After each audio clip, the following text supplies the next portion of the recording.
and Sid in the morning. You betcha. You should know there is no plan B. That challenge is one that we're willing to accept. Talk Radio 77 WABC. Yesterday. So I'm in London last week and I'm watching All my troubles a lot of local TV. You know. American shows, of course, because I'm the ugly American. Law and Order. But the commercials for this movie yesterday, as you listen to Paul McCartney and the Beatles sing yesterday, was overwhelming. Almost every commercial, even in the train stations, the tubes, the underground. True. Yes. So I came back to the States and I was wondering if the promotion would be nearly as big here.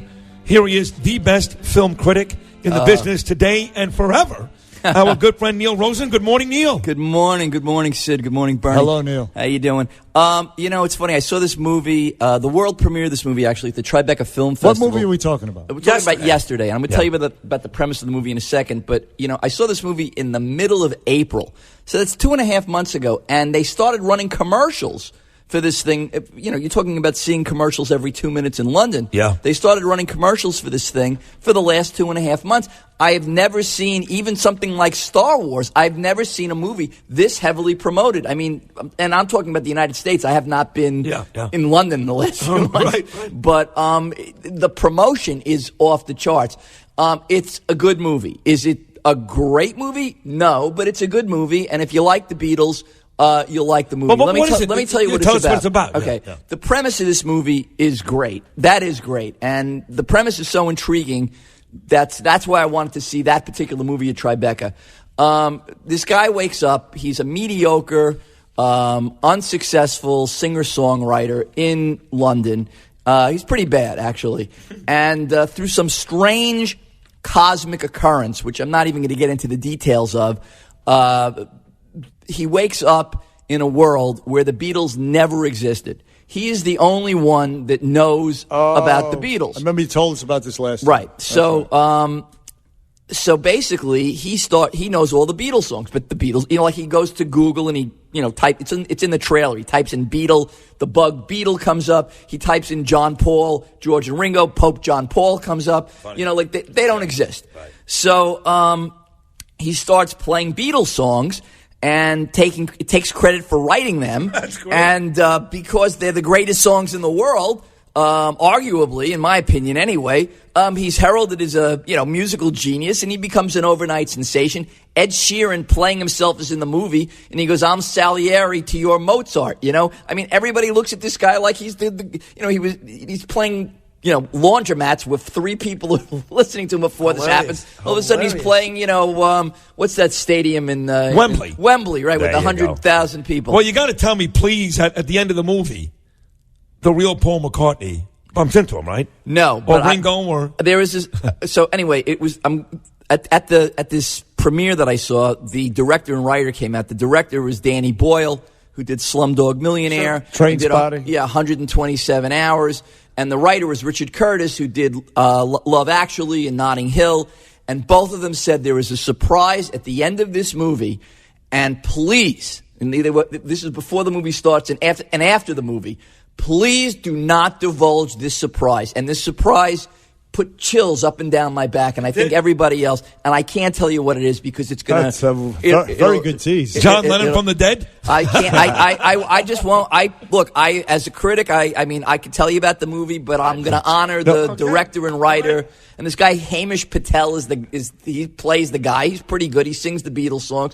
There's a little different spin on them, but they're quite good. And look, it's a very enjoyable movie. I mean, it's a joyous movie. There's a love story aspect to it. There's this, girl that he likes, that he's afraid. But when he becomes a superstar, he grows a pair a little bit. He gets a little more. Right. I like it. Again, not the greatest movie I've seen. Not worth 2.5 months of commercials every 2 minutes, but a good movie. And I'll just wrap up this movie, then we'll move on to some other movies.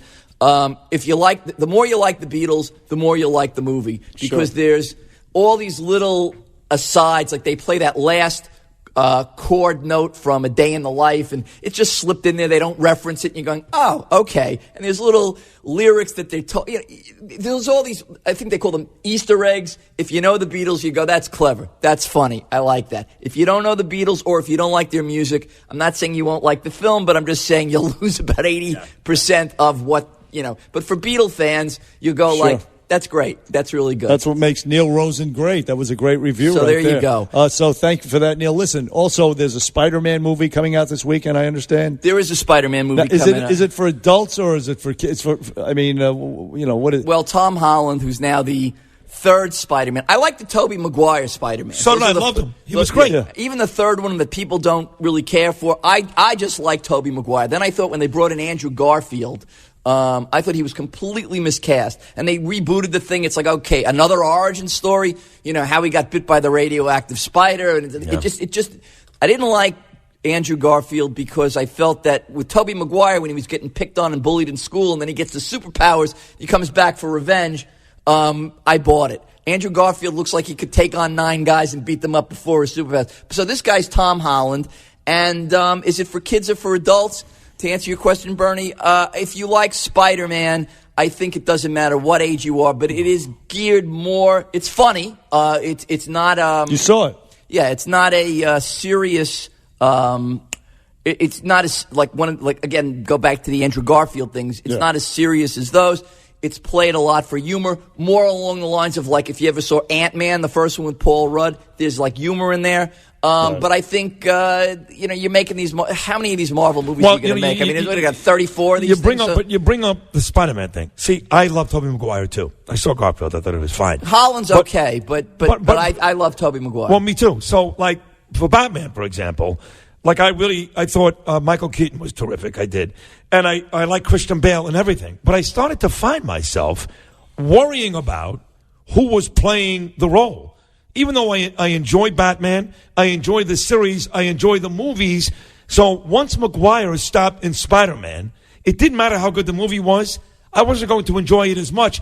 Same thing with Batman. You think most people do that? They get caught up with the actor in that role? Batman's a different case because when he's Batman, he's buried under, 90% of his body and his face is covered by the mask.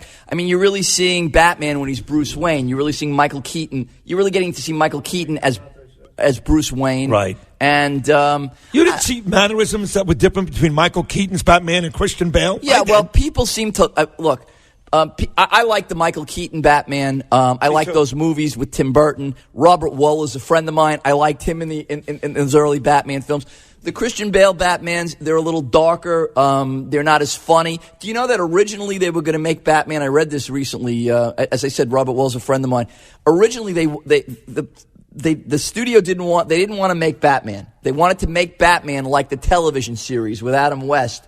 They wanted to do, pows, that's how they wanted to do the original Batman movie. And Tim Burton was like, no, we're not doing that. That was 1967 or whatever, wherever it was. It's completely not his style. We're not doing that. But that's what the studio wanted to do. They wanted to do, cast some other people and have, you remember that. Of course. Bang, bang. Cesar Romero. Cesar Romero, Frank Gorshin. They weren't going to use those people, but that's what they were going to do.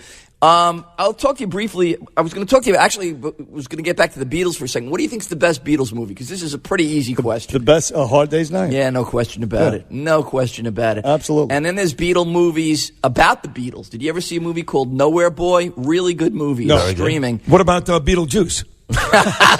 Yeah. And there's also a movie called Two of Us, which is interesting. It was made for VH1. You could get that probably streaming somewhere. It's with Aidan Quinn, plays John Lennon, and Jared, I think it's Jared Harris. Who's the guy from Mad Men? Jared Harris? I think his name is Jared Harris. So. He shows up at the Dakota. Paul McCartney shows up at the Dakota kind of mend fences with John Lennon. And you remember this thing when Lorne Michaels offered the Beatles $3,000 Yes. to it was very funny. We're going to give you a whole $3,000. You can give please. Ringo less if you want. No problem. Split it any way you know. And so it's based on a true story. They were watching this. They were going to show up at 30 Rock and actually show up on Saturday Night. So this is the story about that. Toy Story 4 opened. I was going to ask you about that. Neil Rosen is in studio with Bernie and said on WABC, Toy Story 4. Continue, please, Neil. Toy Story 4. Oh, by the way, my show is on CUNY TV tonight at 9:30. My Roundtable Critics Show, Talking Pictures with Neil Rosen. I'm plugging myself. I'm sorry. And it's also all day today on All Arts. That's the PBS All Arts station. Check Google for whether you get Spectrum or Fios or RCN on what channel it is on your cable system.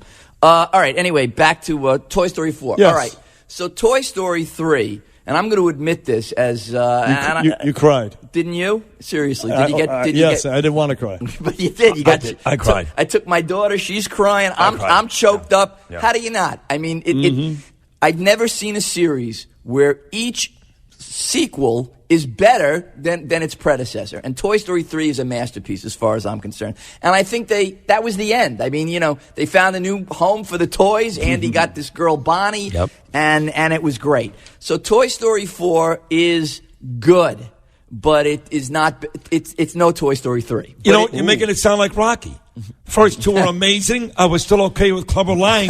When you got to Rocky 4 with Drago, it went too sideways. So Toy Story 4 is basically Rocky 4. Well, now you're going sideways. No, it's better than Rocky 4. Okay. Although I did get out of my seat and start cheering when Rocky started beating up Drago. Of course you did. I do. It did suck me in on that. By the way, I saw Creed 2 coming back from London on Virgin Atlantic. I liked Creed. I liked the first one. I thought the second one was so much better. And it was Drago's son against Apollo Creed's son. I know. Yeah. I know.